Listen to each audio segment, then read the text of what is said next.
Opération sur des nombres exprimés en notation scientifique. Maintenant, regardons la démarche pour soustraire deux nombres exprimés en notation scientifique, comme dans l'exemple 2. 2,7 fois 10 exposant 4 moins 5,1 fois 10 exposant 2. On doit vérifier si nous avons les mêmes puissances de 10. Ce n'est pas le cas, 10 exposant 4, 10 exposant 2. Pour pouvoir soustraire deux nombres écrits en notation scientifique, on doit avoir le même exposant à notre base 10. Donc, nous allons devoir changer la puissance du plus petit des deux, donc 10 exposant 2, pour qu'il devienne 10 exposant 4. Pour changer la puissance d'un nombre, nous suivrons la même démarche que nous avons fait avec l'addition dans le vidéo précédent. Alors, premièrement, nous écrivons le nombre qui a la plus petite puissance de 10, soit 5,1 fois 10 exposant 2, parce que c'est le plus petit des deux qui devra être augmenté pour être égal au plus grand.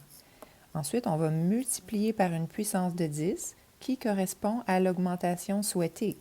Donc, je souhaite augmenter de 2 parce que je suis à 2 et je veux aller à 4 pour mon exposant. Donc, je vais multiplier par 10 exposant 2. Mais si je multiplie par 10 exposant 2, ça changera la valeur de mon nombre.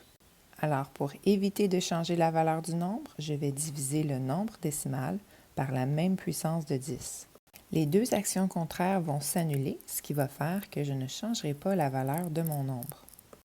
Allons-y maintenant avec les calculs. 5,1 divisé par 10 exposant 2, c'est la même chose que 5,1 divisé par 100.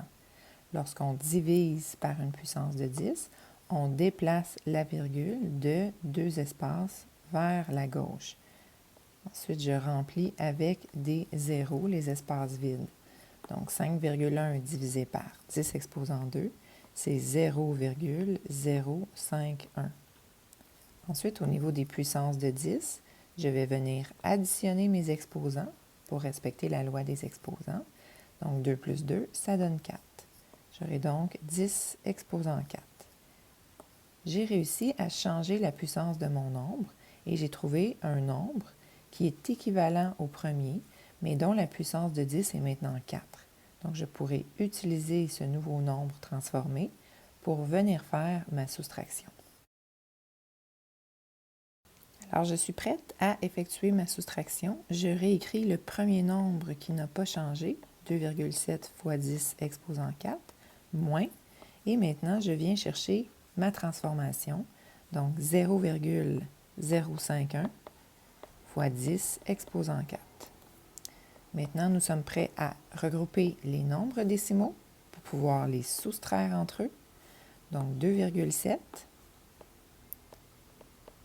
moins 0,051. Et le tout sera affecté de la puissance 10 exposant 4, qui est la puissance commune aux deux.